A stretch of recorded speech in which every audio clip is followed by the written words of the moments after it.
आमच्या घरामध्ये भाजी करायचं ठरलं की आम्ही आमच्या शेतामध्ये जातो आणि ताजी ताजी भाजी आणतो आणि करून खातो.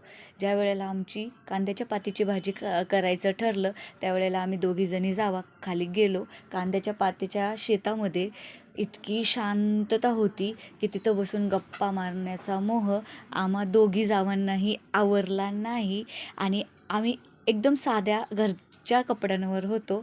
तो व्हिडिओ आम्हाला शेअर करण्यात आला आणि ती अद्दल मला घडली.